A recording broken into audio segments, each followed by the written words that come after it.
It's known as the marvellous city, famed for its beauty and more often than not, its weather. But with the Olympics on the horizon, there's a cloud hanging over Rio de Janeiro and the brewing storm is a noisy one.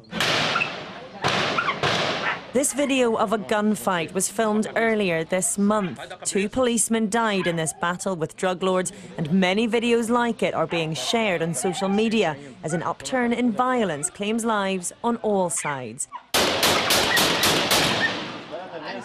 In the shadow of the Maracanã Stadium, venue for the Olympic ceremonies, sits this favela or shantytown. A separate shootout on these streets a few weeks ago means even as normal life continues, safety is more of a worry than ever. Today, for me and for many people, it's more dangerous because the government doesn't know how to do with the favelas. They bring the police to the favelas and they put their hands in one thing that they don't know how to deal with. Today, before the Olympic Games, Rio de Janeiro is not safer than a few years before. This is what the operation known as pacification should look like. Police in control and the drug lords seemingly gone to ground. The authorities say most favelas have been successfully pacified, but on our travels around the city, we saw a different reality. We've been warned to put our TV camera away. The people on these streets don't want to be filmed. We've just come into the Mare favela and already we've seen 2 people armed with guns on street corners, one of them just a child. This feels very far away indeed from the Rio of the Olympic Games. And just over 7 months before the Olympics and Paralympics, this is Rio in a state of heightened security. Here it's the police who wear the balaclavas for fear of being recognised, not the criminals. We were due to film a security training exercise on this day, but all unnecessary operations were cancelled. No time for training. This is the real thing. We filmed this patrol leaving on a tip-off and later learned they'd uncovered a stash of half a dozen arms.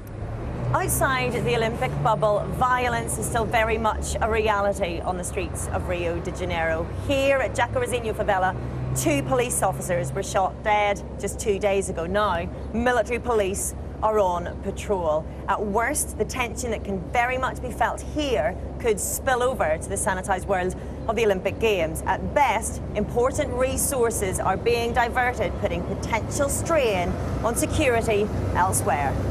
With trouble hotspots and Olympic venues alike dotted around the city, being able to move from one to the other easily during the Games is crucial. Rio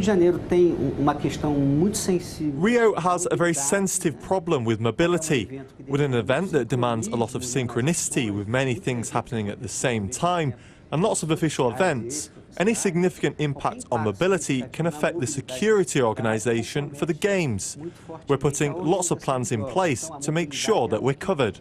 Then there's the question of international security. 500,000 visitors are expected to arrive in the city next year, and with rules on tourist visas suspended, that number could be much higher. Authorities say they're prepared for, though not expecting, a Paris-style attack. In a city where bullet holes scar the walls next to schools, the real danger to peace on the streets is more likely to come from closer to home. Orla Shinowi, Sky Sports, Rio de Janeiro.